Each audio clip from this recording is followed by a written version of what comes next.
长官，我是来报案的。什么案子？哦，不对，应该是来讲故事。正好接到，疑似发生命案，附近刑警迅速来支援。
I didn't kill you!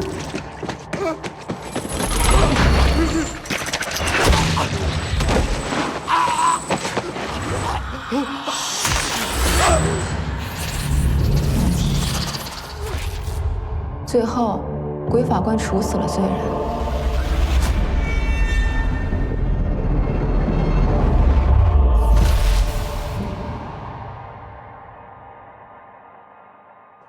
死者柯林是一家公关公司的总裁，资料显示他曾陷入一宗人命官司，但最终未被定罪。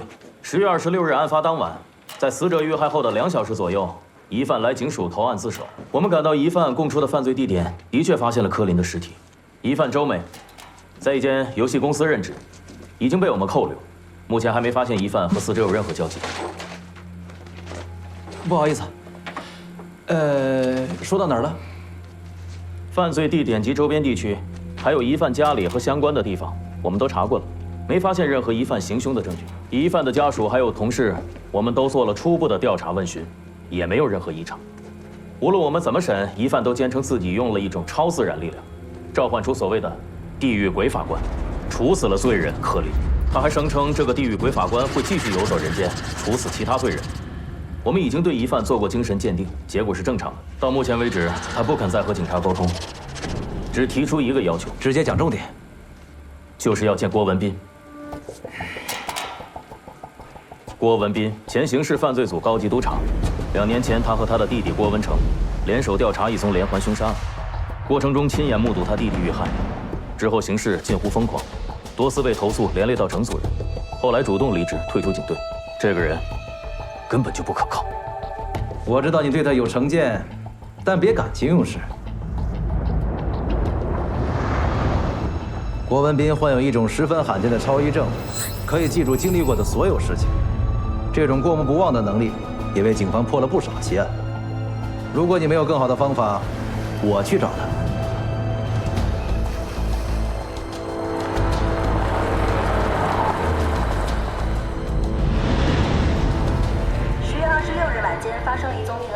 死者死状诡异。根据消息，死者经营一间公关公司，社会关系复杂。目前已经有疑犯到警局自首，警方正在展开深入调查。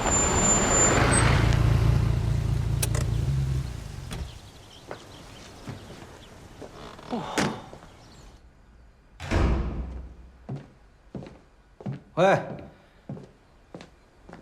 哇，这，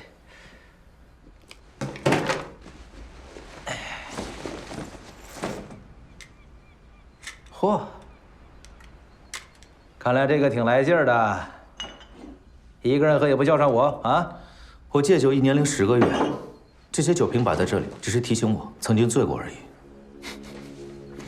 谈正经事，疑犯周梅有胆子把这份杀人预告放出来。 说明下一个受害者很可能已经在他掌控中了。现在疑犯点名要见你，摆明是冲你来的。只要你归队解决这个案子，帮我官升一级，我就有钱让你啊继续查你弟弟遇害的案子。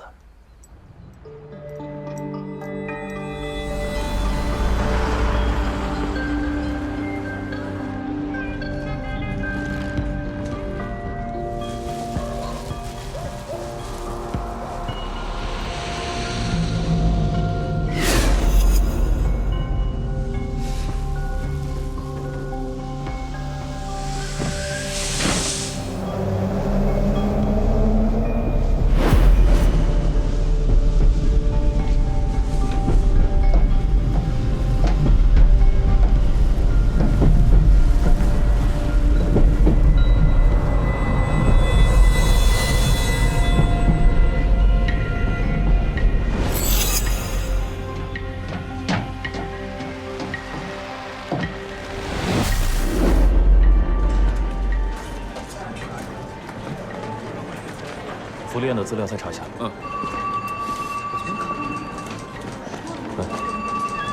好。说不说？该说都说了。告诉你给我老实点啊！滚，别回来了。你才回来，我别。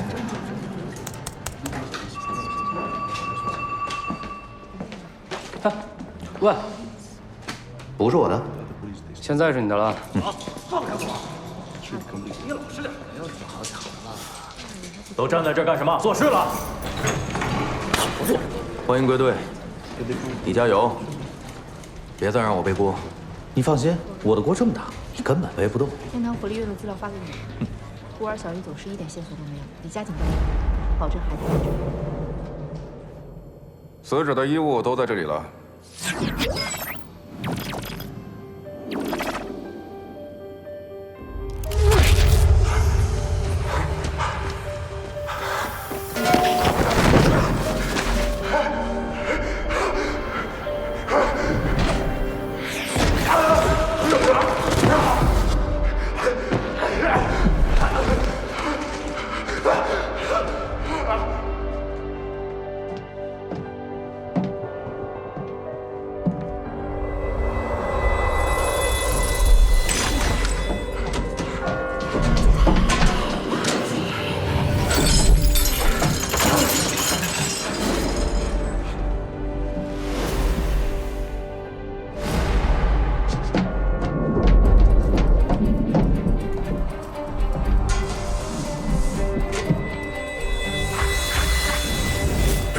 自杀的女孩，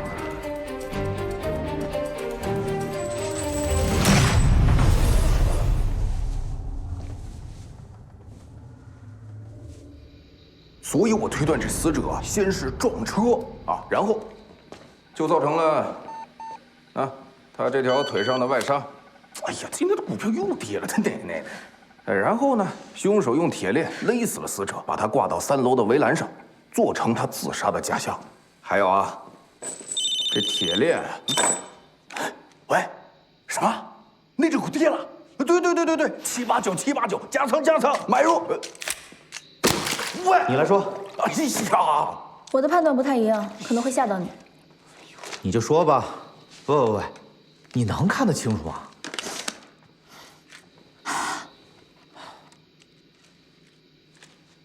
死者的颈部2道锁痕，只有1道是闭环状。确实，在伪造义子的案件中很常见，但是自杀也可以造成这样。干什么这是？喂，人家正在分析案情呢，你能不能配合一下？工作时间超过还没投诉你呢。你刚才说的是有点道理，但是你有没有证据？自杀？那只是你的想法，证据呢？他的求生本能已经给出了答案。如果死者是被勒死的，颈部必定会为双手的挣扎而留下痕迹。但你看，柯林的颈部只有锁痕，你可能还会猜测死者当时是无意识状态，没有反抗能力。但现实情况是，死者体外没有任何的致命伤。体内呢也没有发现乙醚啊、酒精、毒品等其他任何致幻物质。那除了颈部伤痕之外，其他伤痕你怎么解释？你看到的这些伤痕，一部分是撞车造成的，还有一部分是死者自己发疯乱撞造成的。等会儿啊。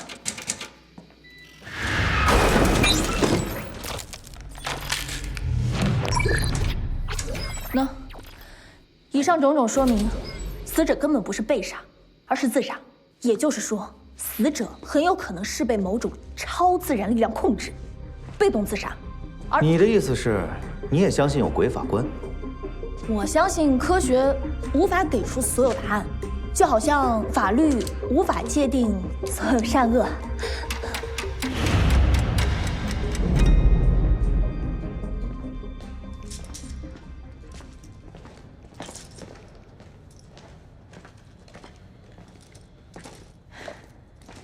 你就是那个拥有超异症的郭文斌，叫我阿妹就好。终于见到你了，你比想象中开朗好多嘛。你以为我是精神病啊？超异症你了解多少？见过的每一个人、每一件事、每一个细节都记得清清楚楚。全世界像你这样的超异症人不超过100个。你有没有想过，这是上天的恩赐啊？看来你做了不少功课。事实上，算是恩赐吧。我记得你是2012年考上的警察，没过多久，你的双胞胎弟弟也当上了见习法官。你们2个人本来都可以大有作为，只可惜啊，你眼看着你弟弟死在你面前，却不记得杀害你弟弟凶手的样子。你一定很自责，后悔的要死吧？我已经死过一次了，可惜老天爷不收我这条命。你这么了解我，可是我却一点都不了解你。谢谢。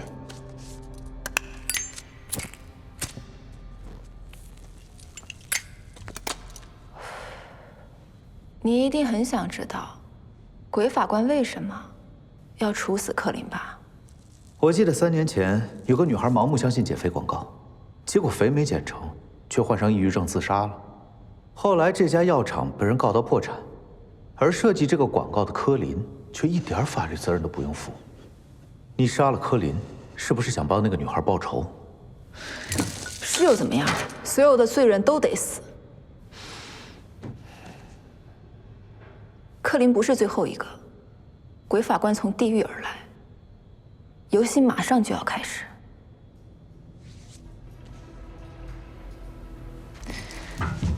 我给你的预言画你都看过了吧？从我们见面开始，就已经进入倒计时。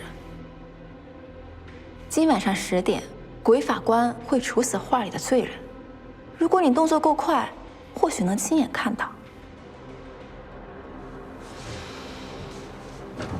你绘画有点天分，看似简单，却隐藏着细节。不如再多提供点信息。俄俄斯的马车驶过人间穹顶，想再看一眼他的爱人，但被疾病缠身的爱人，为了长生而放弃誓言的爱人，早在华贵的棺木中腐烂。哼！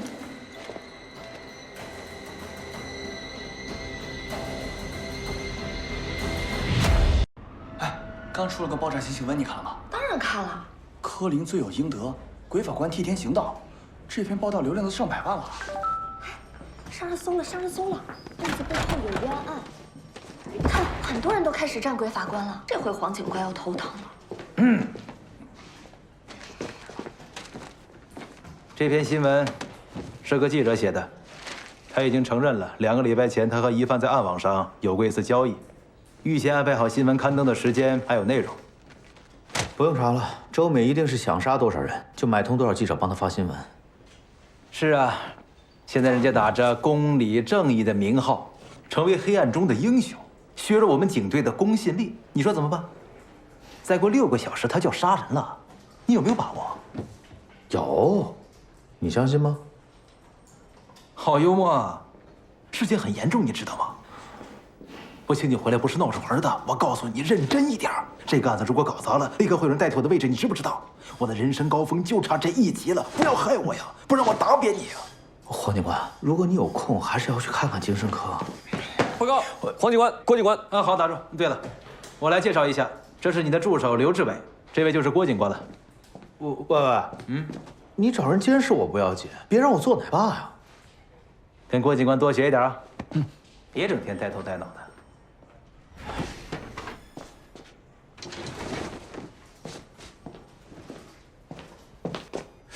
刚才你愣了吧唧要说什么？我是来……哎，行了。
车驶过人间穹顶，想再看一眼他的爱人，但被疾病缠身的爱人为了长生而放弃誓言的爱人，早在华贵的棺木中腐烂了。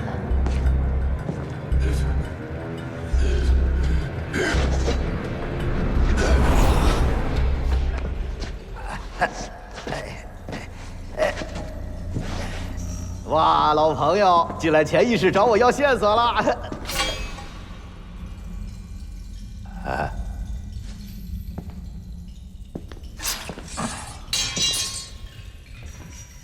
朋友一场，不用出手这么重，这么狠吧？无正义、无秩序、无道德、无信仰，就是我的座右铭啦。别说我不帮你，啊！鄂俄斯就是希腊神话里面被人间王子抛弃的女神吗？黎明女神鄂俄斯，是希腊神话里面被遗弃的人。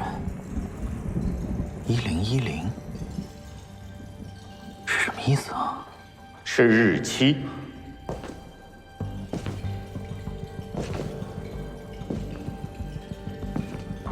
我是来帮你的，招呼都不打一个，你这么不懂世故的。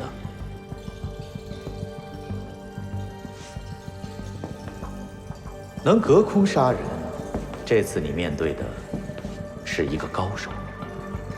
我就看看你这次输的有多难看，到时你别又只会哭啊，喝醉酒啊，甚至自杀。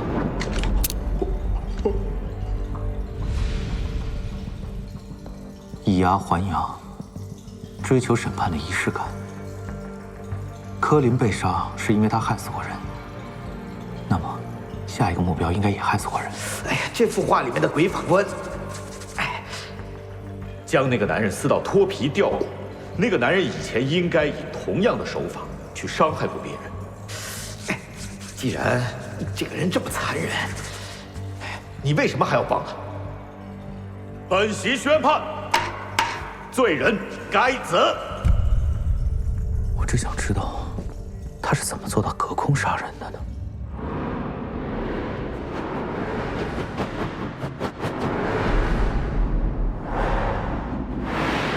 ？10月10号，富二代，他就是王子啊！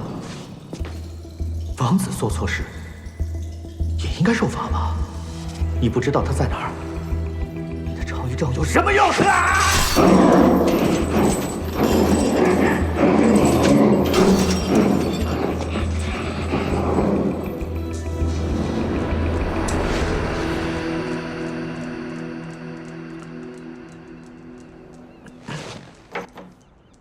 又进入梦境空间了。梦的确是潜意识的一个入口，但你靠吃药强行入睡，进入到自己的潜意识很危险的。哇，好烫！有的时候啊，潜意识可以看到眼睛忽略的真相。怎么样？这次有找到什么被忽略的线索啊？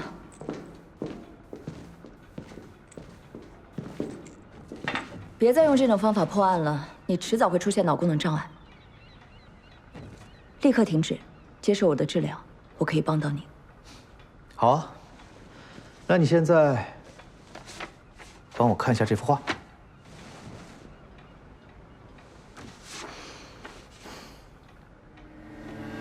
这幅画落笔干净利落，代表这个人果断坚定，抗压性很强，自我保护能力也很强。不过你看一下，他画鬼法官的时候碎线比较多，也就是说他当时比较焦虑，想要逃避又逃避不了，内心充满矛盾和恐惧。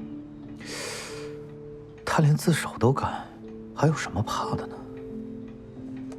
人的内心很复杂的，你看到的是他渴望被人崇拜的一面，又或者另一面他渴望被人阻止呢？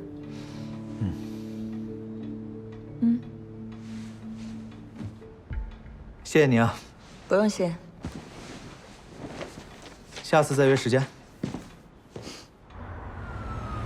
志伟，你记不记得半个月前有一场交通意外，是一个富二代撞死了一个19岁的女孩？那是我们组的案子，不知道为什么，对内对外全都没有公开肇事者身份。马汤达的级别，哪轮到他查这些有钱人？志伟，你马上查一下死者家属3个月的银行流水。好的，那我们现在去哪儿？山顶医院。时间不多了，要快。先生，该吃药了。银行流水查到了，死者家属收了钱，真是得有钱才能住得起这种医院，但是不知道是哪个房间啊。黎明女神的爱人当然是住在可以看到日出的 VIP 病房啊。哦。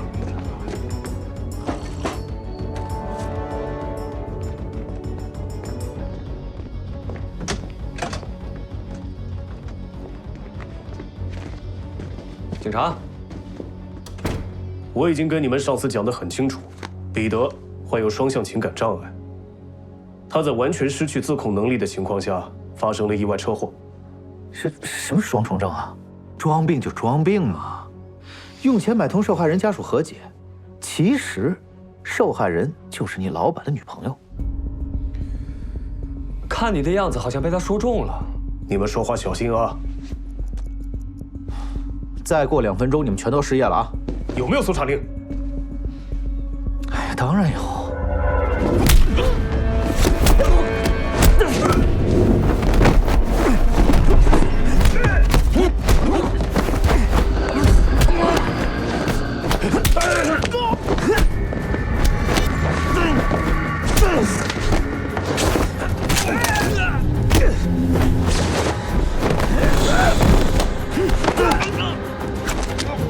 小心！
上次死的那个是公司总裁，这次死的是个富二代。你们看网络报道没有？他们两个真的是罪有应得啊！这么说，鬼法官是替天行道，我都有点崇拜他了。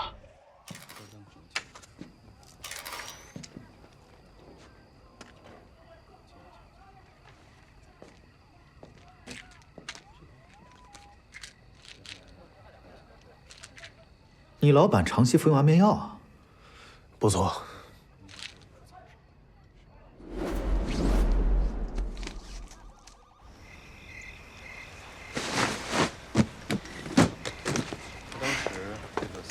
签个字。富二代撞死女友，鬼法官诱斩罪人。小道消息在网络上传开了，而且浏览量比上一次还要高。你可是法医，这么八卦的？哎呀，死者的四肢和脊椎全部碎裂，内脏也衰爆，跟被他杀害的女朋友算是同一种死法。郭警官，恭喜你亲眼见证了鬼法官的预言。如果这世上真有鬼法官，就不用警察了。鬼法官已经有不少粉丝了，如果再多几个预言成真，全民投票处死谁，说不定会发生。到时候你们警察呀，可能就没有什么存在的意义了。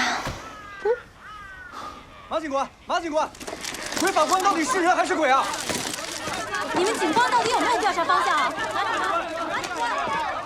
擅自行动，你为什么不跟我汇报？你不要以为你跟着他就可以自作主张，你可是一个警务人员。死者什么身份，你知不知道？我们会有多大麻烦，你有没有想过？如果你当初不怕麻烦把他抓起来，他今天可能不用死的。主席。啊。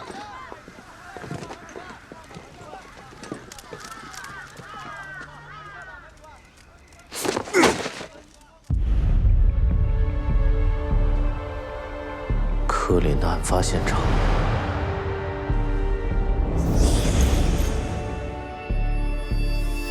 彼得有长期看这本杂志的习惯，同样的海报每期更新，杂志社会直接送来给他，他每晚都要看完杂志再睡。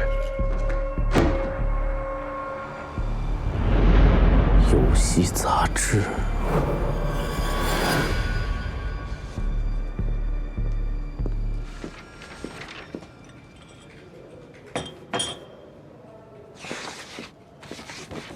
果然，游戏海报发布和案发是同一天。你好，我叫 Kevin， 是这款游戏的推广负责人。之前警方来过了，因为周美不负责这个项目，所以当时就没有介绍这款游戏的相关信息。那你现在介绍？是这样，因为这款游戏还没有上市，我们跟投资者签了保密协议，恐怕没有授权。你认为这款游戏牵涉了连环杀人案，还有机会上市吗？我也只是知道游戏的大概情节。别说结局，让我自己猜。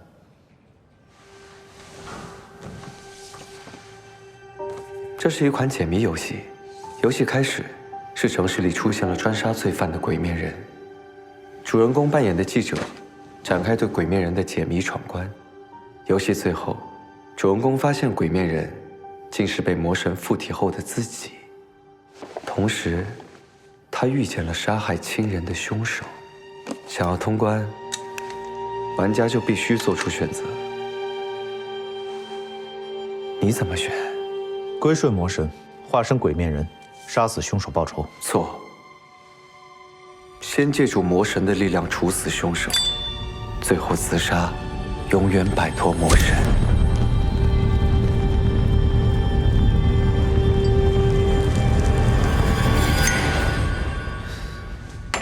周美是我招进公司的，我跟她其实不熟，只是偶尔在一起抽烟。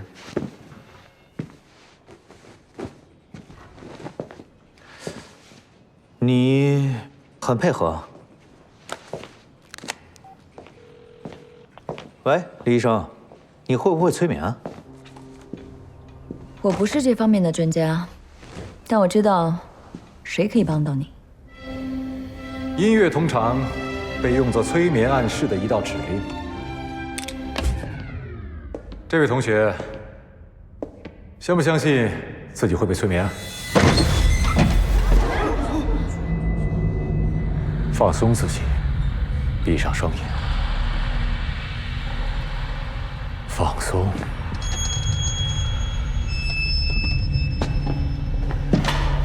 睡着。刚才这段音乐呢，可以让你成为这里最富有的人。你不再需要金钱，你会把自己的钱包放到这个台上来。但你要记住，只有这段音乐再次响起，你才会按照我的指令去做。这个是属于我和你的契约。3、2、1，起来。好像舞台剧排练一样。你认真点好吗？我和詹姆斯在学术方面的成果不少于你破的案。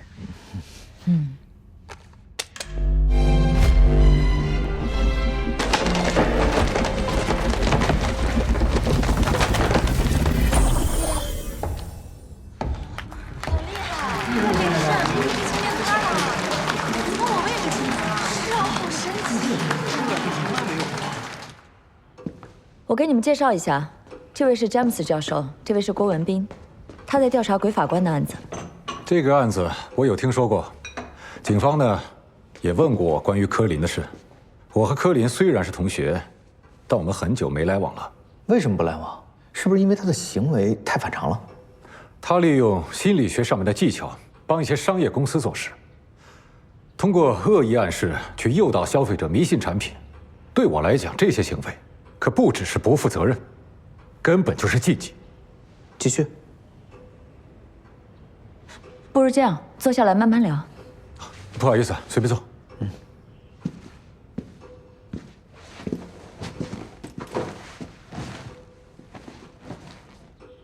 心理学是探究潜意识的科学，催眠术可以绕过意识这道门，直接去和潜意识沟通。因此，催眠术就成为了治疗心理病患的重要方法。高级催眠师可以通过声音、肢体语言以及暗示技巧等等，为患者设定一个特殊的密码，也为这些患者的潜意识设定一道指令。当患者接收到这个密码，开启指令会立刻进入到催眠。具体情况相信你们刚才都看到了。那你可不可以现场示范催眠我？让我去自杀？哦，不好意思，他开玩笑的。没关系的，郭警官，你误解了催眠术，其实没你想象中那么神的，是需要患者充分相信医生给的暗示和引导，这个密码才可以被植入到潜意识当中去。而且不同程度的催眠，出来的效果会差很远。如果说要催眠一个人去自杀，理论上是成立的，不过实际中操作起来，就算是顶尖的催眠师，如果想要成功的话，也很难。你这是应付，好像什么都回答了，又好像什么都没回答。不好意思啊，郭警官，我还有病人要见，你们慢慢坐。啊，打扰了，詹姆斯。慢慢坐。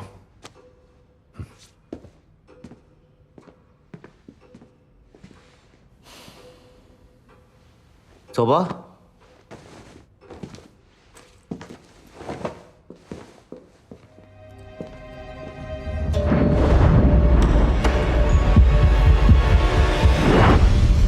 可我听说凶手已经自首了，到底来造肯定是从地狱找来的。鬼法官是人是鬼，太可怕了！如果警察还不能阻止鬼法官，那谁还能信任法律呢？催眠杀人，这张海报就是你为你的罪人设定的催眠密码。柯林，他每晚9点收工，都会经过一条小巷，从而见到这张海报。Peter， 他每晚10点钟都要吃药睡觉，而在他睡觉之前都有看杂志的习惯。也就是说，他们2个都能在指定时间看到这张海报，从而被催眠。再按照你预先为他们设定的潜意识指令，完成自杀。但你怎么知道海报投放的计划呢？他们相信自己有罪，因为他们确实有罪。游戏公司已经按照警方的要求将海报全部下架，没了密码，你的鬼法官可以回地狱了。我曾亲赴地狱，以为闭上眼就能重返天堂，可魔鬼的血已经融入我的身体，我只能在开满藏红之花的祭台中哭泣。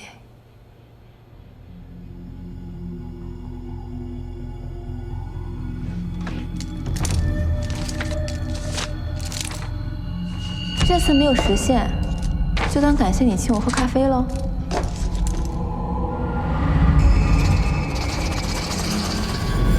不设实现，你更像是在耍我。你要加快脚步，毕竟人人都可以是鬼法官。嗯。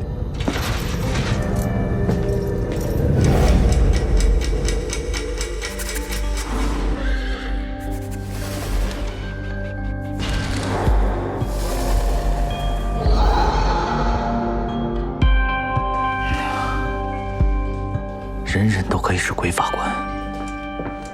郭警官，网上出现了好多游戏海报。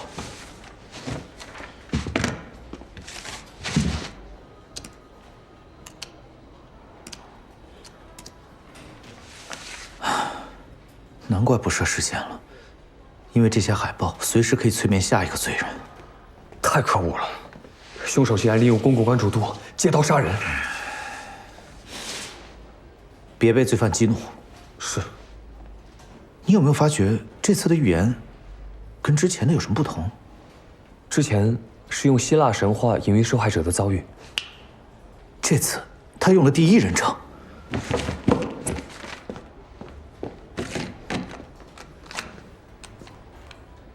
所以这次的预言和他自己有关吗？周梅，她的家里。我女儿啊，从小品学兼优，人际关系一直很好，从来都是个平易近人的人，怎么会变成这样？从年份来看，你女儿读了2年中4，那年之后的大合照，她不仅从中间的位置站到了旁边，而且还很不开心。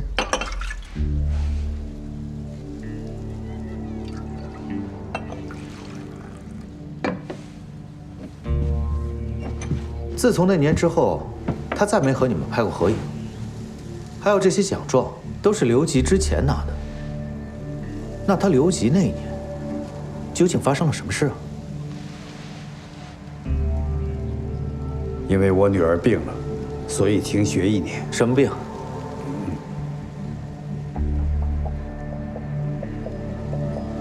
你是一位德高望重的外科主任，你不会跟我说你女儿得什么病，你不知道吧？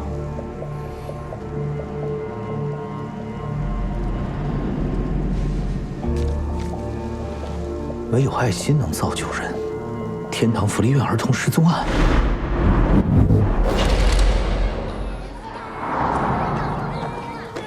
慢点，小心。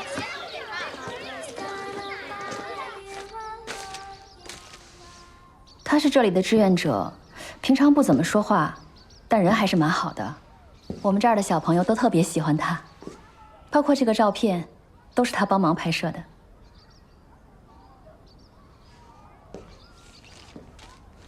这个是我们的志愿者名单。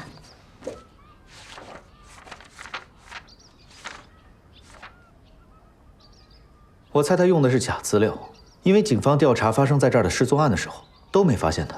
你是说，他和我们这儿走失的小朋友小云有关？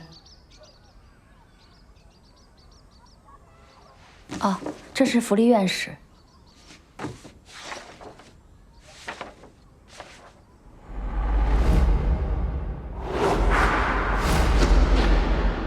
你们搬过来多久了？10年。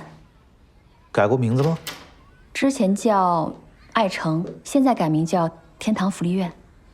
院长，您今天准备见的领养人在外面等了。啊，好，那您先坐一会儿，我等会儿再过来。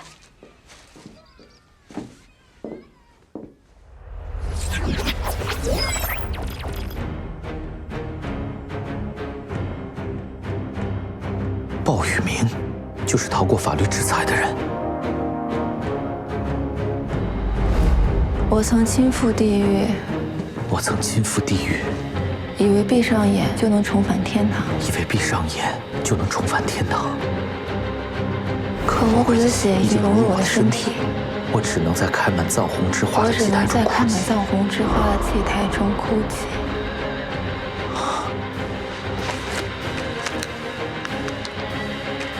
侍卫，我怀疑下一个目标就是前爱城福利院的院长鲍雨明，马上查他家地址，他很可能有危险。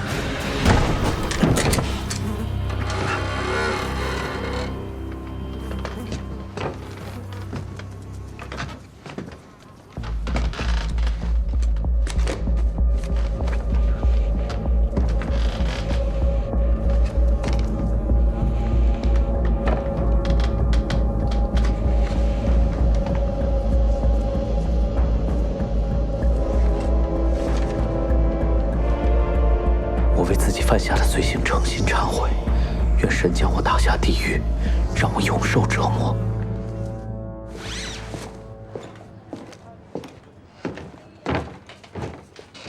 顾警官，看来死者自杀之前用胶布把所有门窗都给封起来了。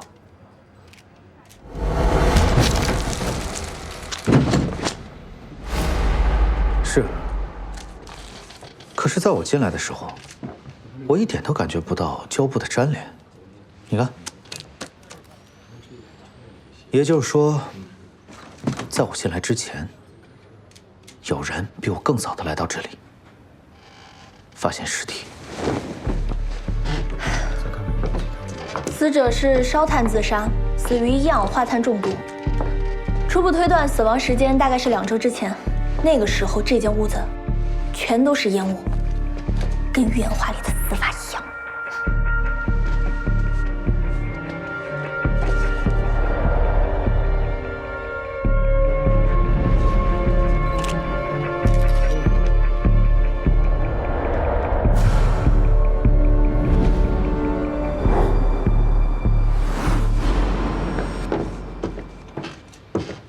郭警官，邻居们反映的都差不多。鲍雨明的妻子患有绝症，上个月去世，10多年来都是鲍雨明亲自照顾，夫妻感情很好。还有，遗书笔记刚刚鉴定过了，是鲍玉明的亲笔。但这个作案手法根本就不是周美的风格。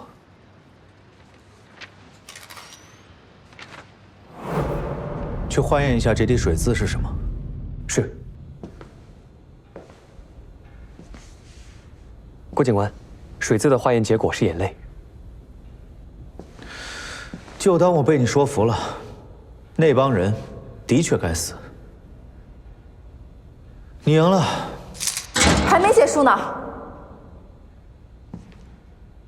你为什么这么激动？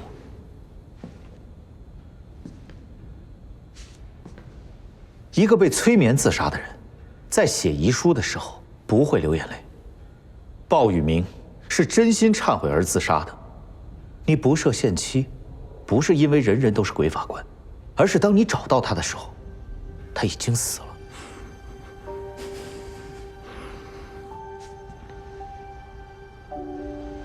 一个品学兼优的女孩，究竟在你身上发生过什么事，会令你人性扭曲，报复社会？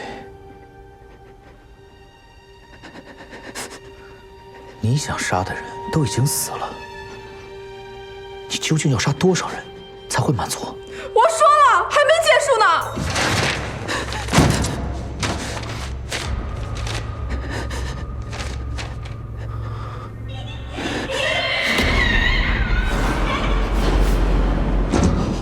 鬼法官不是代表正义吗？这次为什么要伤害小女孩？你为什么这么紧张？你只有12个小时。明天太阳升起之前，你最好找到他。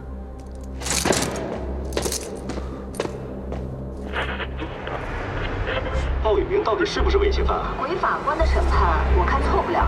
藏了这么多年，警方竟然查不到。他们根本没有细查过。这么多罪犯逍遥法外，想想都觉得害怕。市民的安全根本没有保障，警察不如集体辞职吧。我觉得还是应该相信警方。怎么相信啊？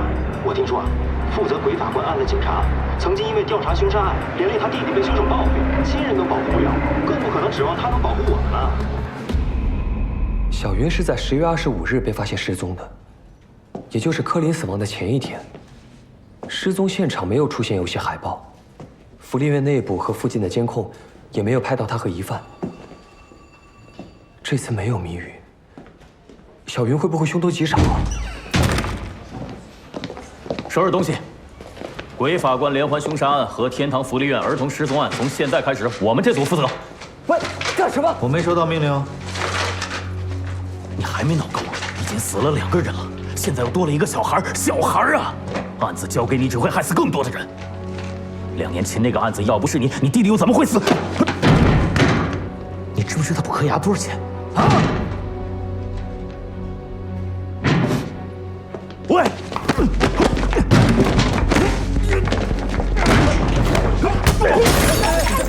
别打了，自己人，别打了！别打了，郭警官！郭警官，自己人！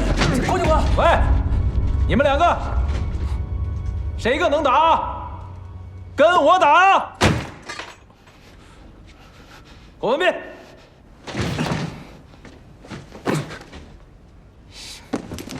就知道打架。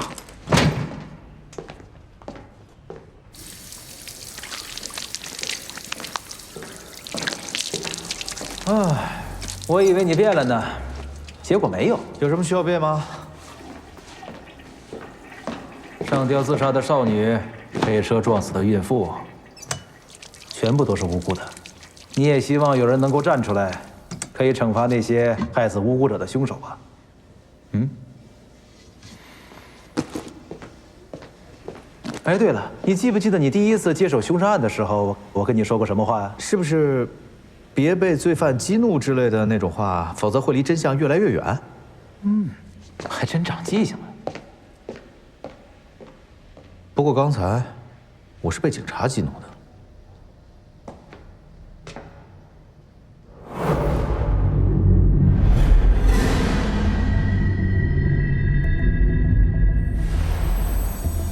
就在那年，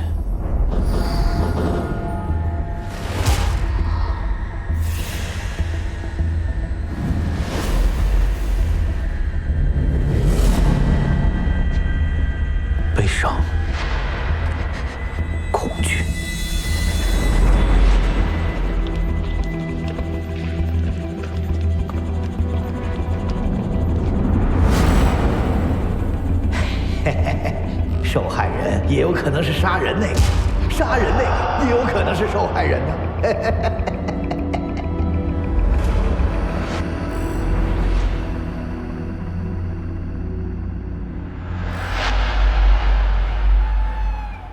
周美在中4那年，应该是做了未婚妈妈，可能发现太晚，根本来不及人工流产。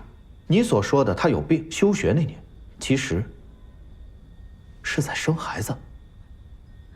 很可惜，当这个孩子出世之后，你们觉得很没面子，于是狠下心肠，把这个孩子，也就是小云，送去了天堂福利院。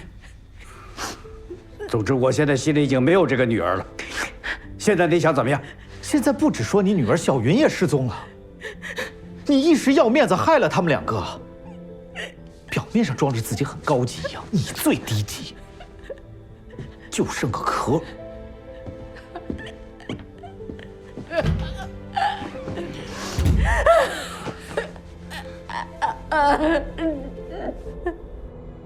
为了跟小云多说一句话，我看她一眼，我只要一有空就去福利院。可是我始终没有勇气告诉她，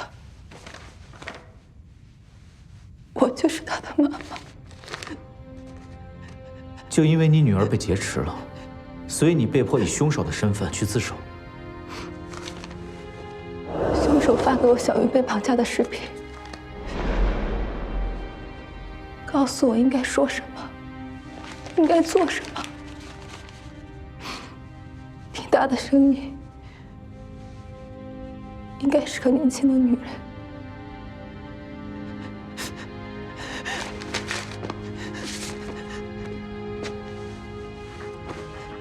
小云现在还在他们手里，我只能奢望，在他们伤害小云之前，你们就能找到她。真的只剩6个小时了，我求求你了，求求你了，你救救她吧，我求求你了！小云她没有错，都是我的错，我求求你，我做什么都可以的，我负什么责任都可以。我求求你，我求求你。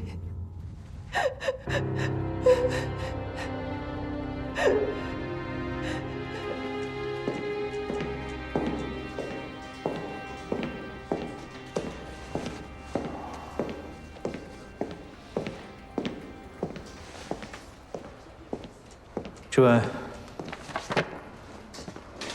郭警官，你要的资料我已经找到了，应该是这个陶乐斯。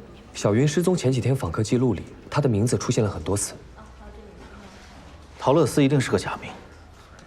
小云失踪那天，所有出入福利院的车找到没有？都在。车主对小云没什么印象，但在几辆车的行车记录仪里发现了行踪可疑的人。这位，我还是挺喜欢你愣愣的样子。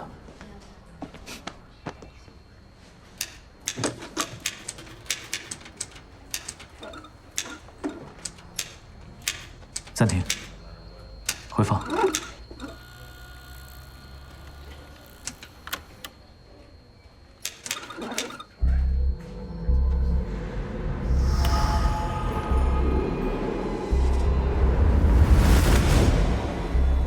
这个人，我见过。郭警官，你应该很清楚，我作为一个医生，不可以泄露病人的私人信息。你作为医生，就算救不了人，也不能间接帮助你的病人去杀人。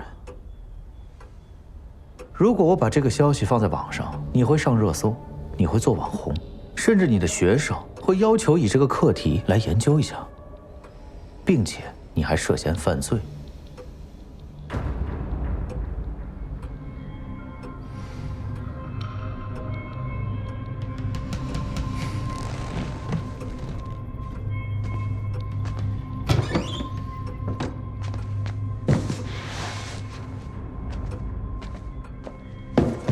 你要的病历都在这里了。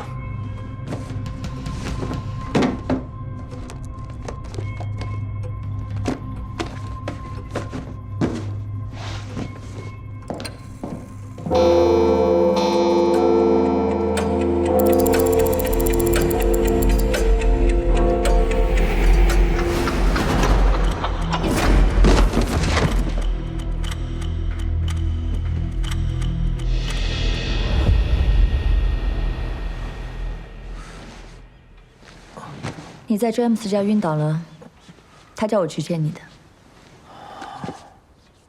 接受我的治疗。不用管我，你想吃安眠药而已，为什么一定要来这里找他呢？你明明被他照顾得很舒服啊！我不想理你的，我只对他感兴趣。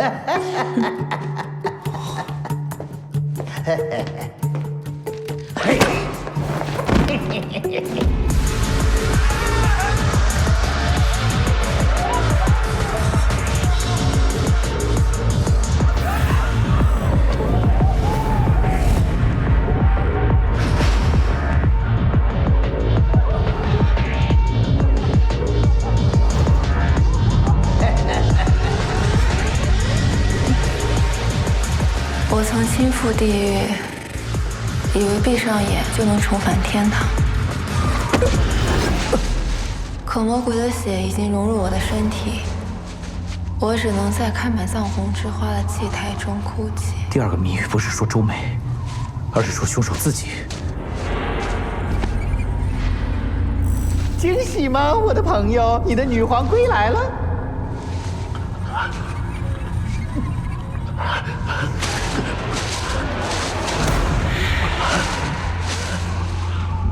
你真没良心！没有我，你和凶手能玩到这一关吗？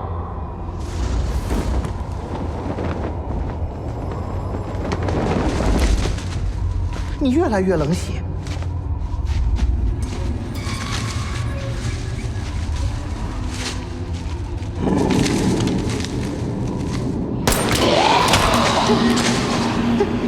你还不死？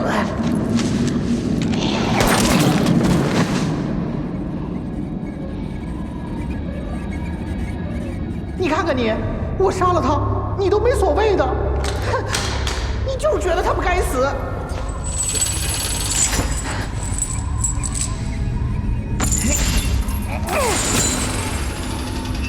这里只是我的潜意识，你别这么无聊。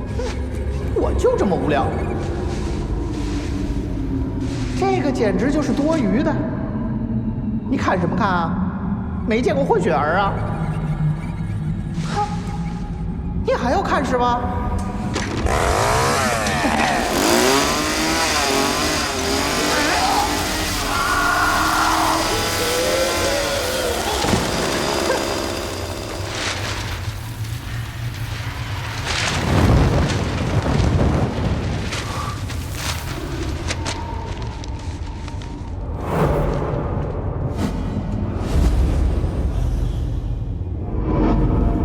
支付医药费的账户，鲍宇明都用同一个。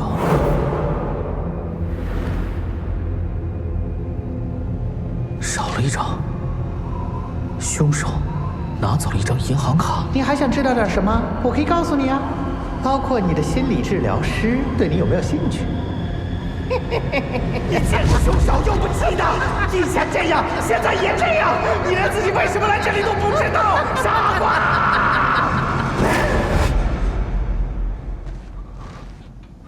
你在詹姆斯家晕倒了，是他让我来接你的。你最近压力很大，需要立刻接受治疗，我可以帮到你。治疗？我不是靠安眠药睡着的，是被你催眠了。刚才那个钟声，就是你给我设的密码。你一直在偷窥我的潜意识。我是想帮你才去找詹姆斯，我想用催眠术帮你解开心结。但你未经病人许可，就叫有失医德。注意啊！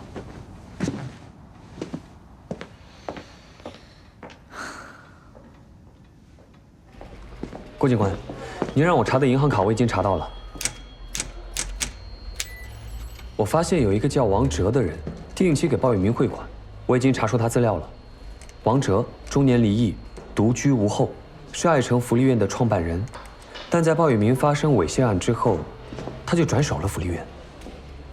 既然转手，为什么每个月还打那么多钱给鲍宇明？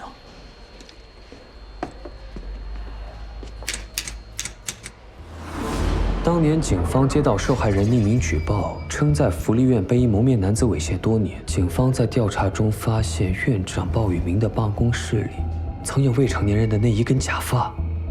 经调查，证据不足。他把这么重要的物证摆在办公室里，但从这些物证中又查不出可以定罪的铁证，那就说明鲍宇明一早就知道警方不够证据抓他。等等，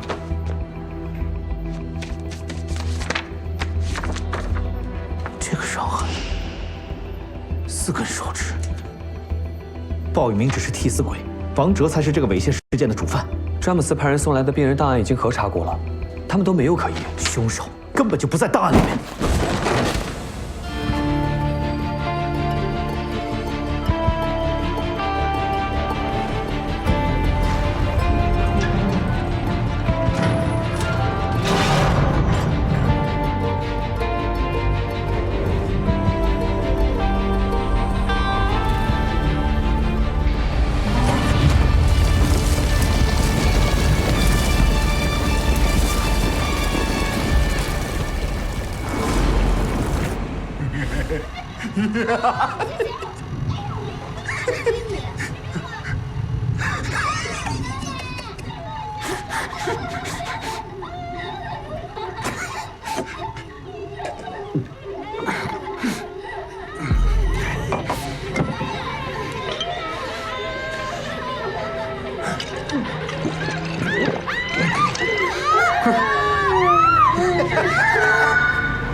离目的地凤凰山路6号还有500米。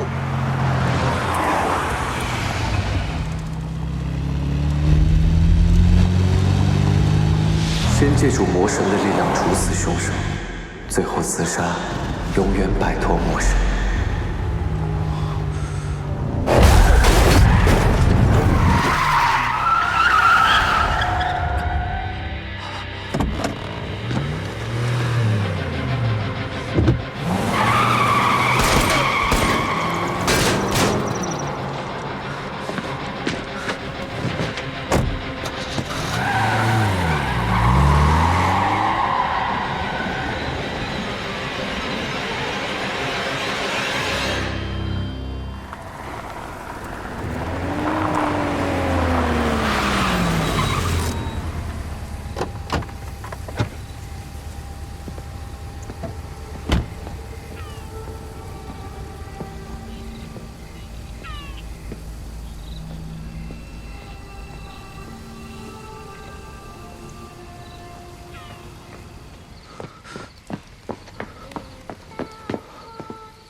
当年，爱城福利院被猥亵的受害人，就是你。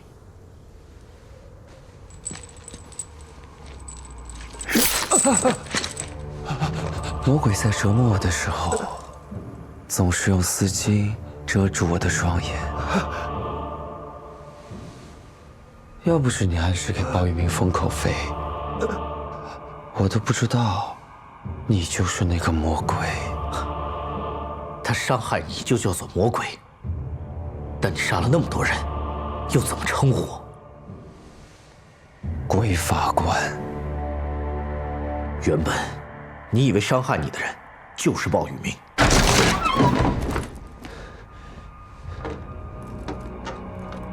但是当你找到他的时候，才发现他已经自杀死了。星星，星星，你起来，你起来，你起来呀！当时你一定很愤怒，你想找出当年他犯案的证据。谁知道你发现了一张他用来收封口费的银行卡。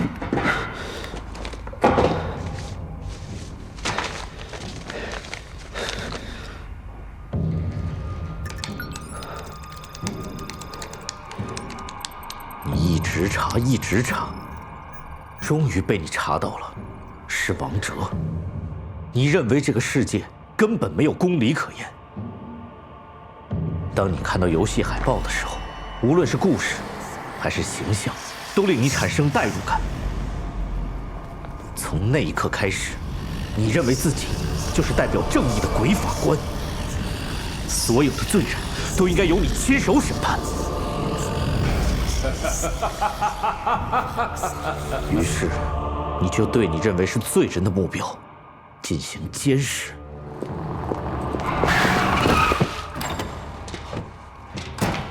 当你抓住机会可以催眠他们的时候，你就会将游戏海报这个密码植入他们的潜意识，使他们一旦进入催眠状态，就能按照你的指令完成自杀。没有人相信我的遭遇，没有人惩罚这些罪人。那时候我就在想，真正被遮住双眼的人不是我，而是那些满嘴法律和正义的人。小云呢？小云在哪儿？小云和周美又有什么错？要不是当初被父母抛弃，我就不会被恶魔折磨。小云和我都是被抛弃的孩子，抛弃孩子的父母也有罪。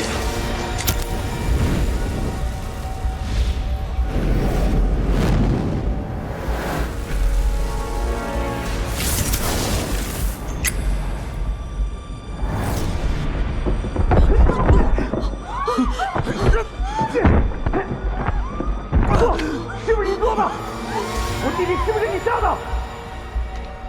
第一次见面的时候，我就看透你了。郭姐姐，跟你无关。我们是一类人，只有你能懂我遭受的苦难。一切的厄运都是从这里开始的，这里就是我的地狱。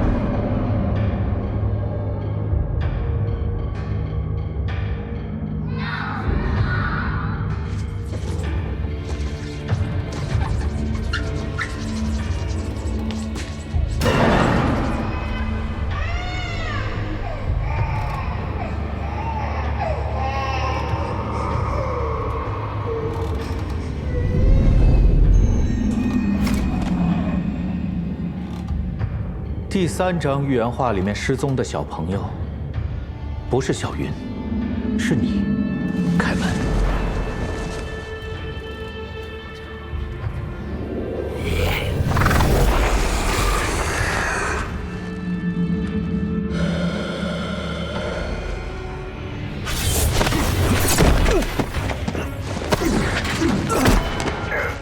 太晚了，谁也救不了他。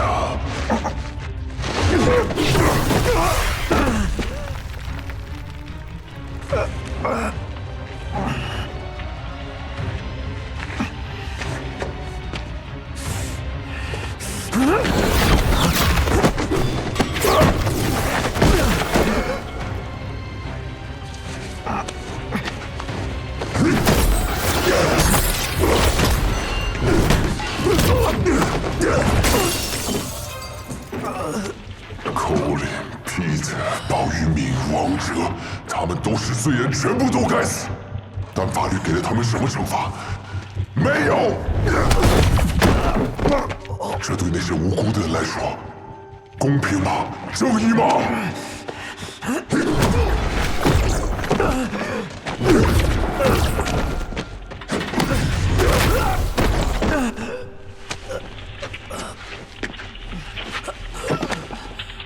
你也是罪人，那个法官弟弟被杀，你就在现场，为什么救不了他？你明明看到凶手的样子，你为什么想不起来？你的超一症有什么用？你只是个被吓坏脑子的废人。你说他为什么会死？整个警局都查不出来吗？只有你最相信他也是我兄弟啊！我的人生高峰就差这一击了，不要害我，不然我打死你！鬼法官就有不少粉丝了。如果再多几个预言成真，全民投票处死谁，说不定会发生。到时候你们警察呀，可能就真没什么存在的意义了。连守护正义的亲人我都保护不了，我为什么还活着？我活着的意义是什么？我到底在坚持什么？哥，虽然我不在了，但是我的信仰需要你帮我坚持下去。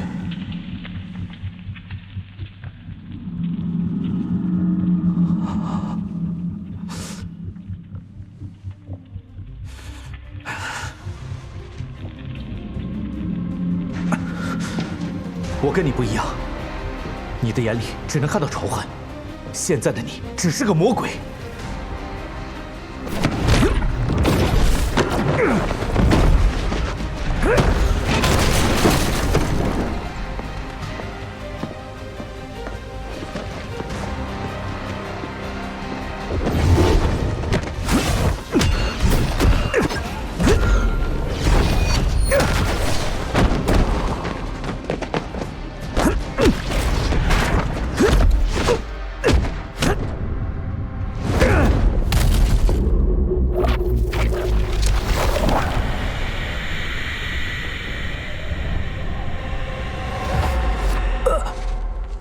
为什么要接受自己根本不相信的正义？我们才是同类。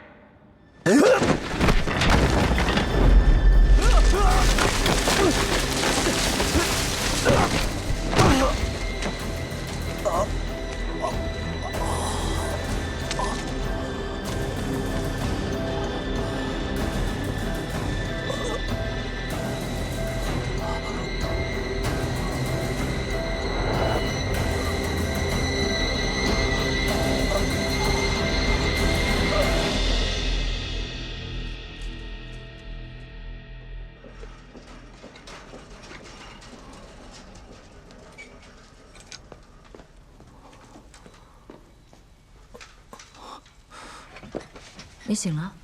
我怎么会在这里啊？你真的不记得了？你已经昏迷3个多月了。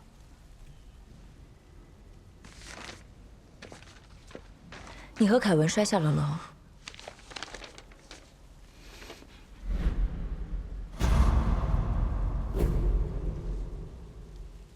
凯文死了。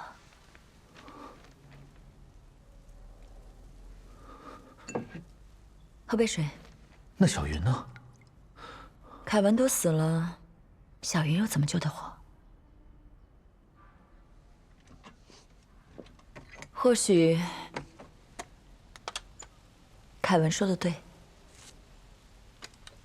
这个世界真的需要鬼法官。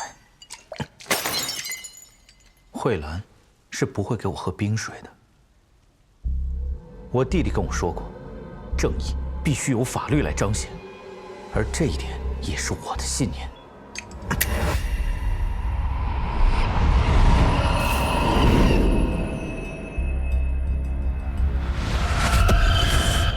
如果有智慧，如果有勇气，如果有爱，即使光着脚，也能回到最温暖的地方。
郭警官，你现在感觉怎么样？我真的没事的。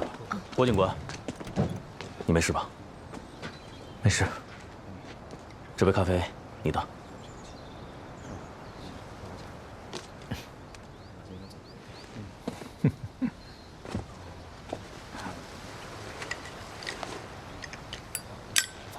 郭警官，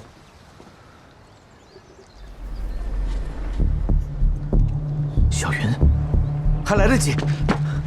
A组上车！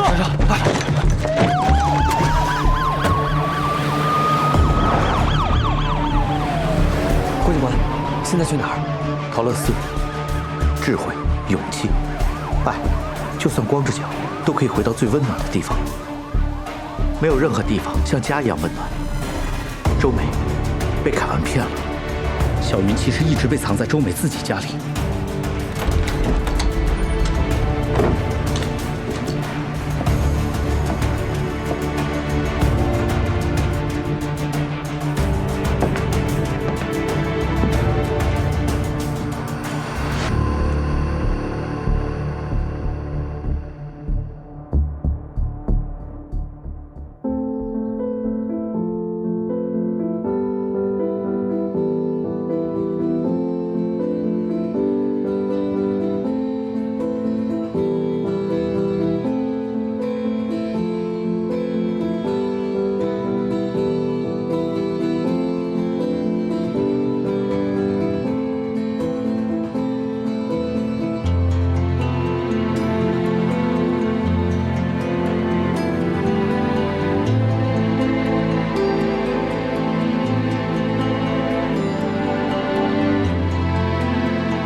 Basically, but you know, like definitely had a great time.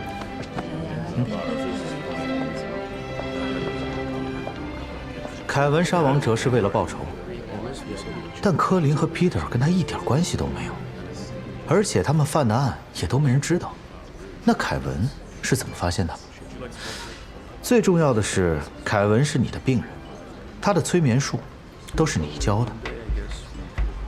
所以你认为我和这些案子有关？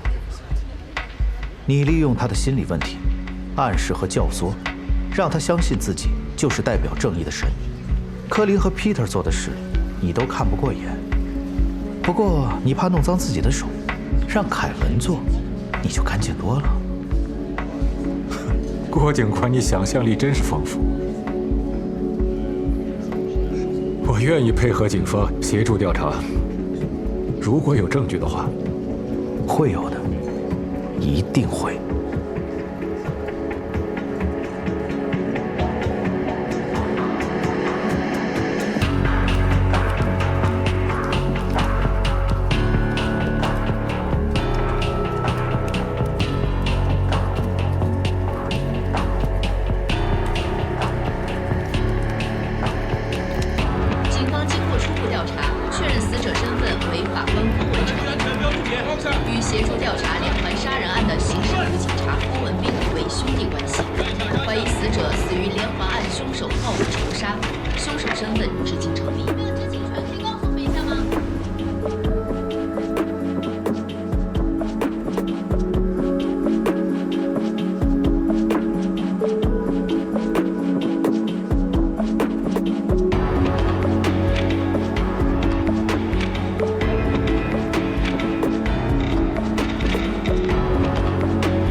哇，哎，你有没有想过搬得近一点啊？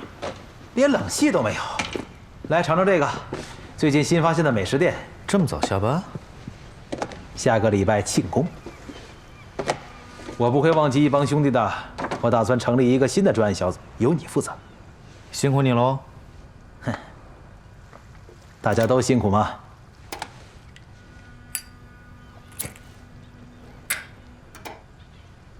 喂，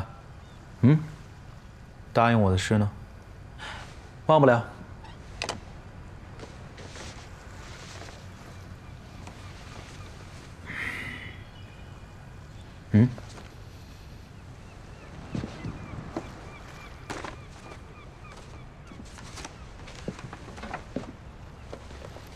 你应该知道，那个时候你状态很差，当时我没给你，是不希望你出事。 这件凶器上没有凶手的痕迹，但也许有你的记忆。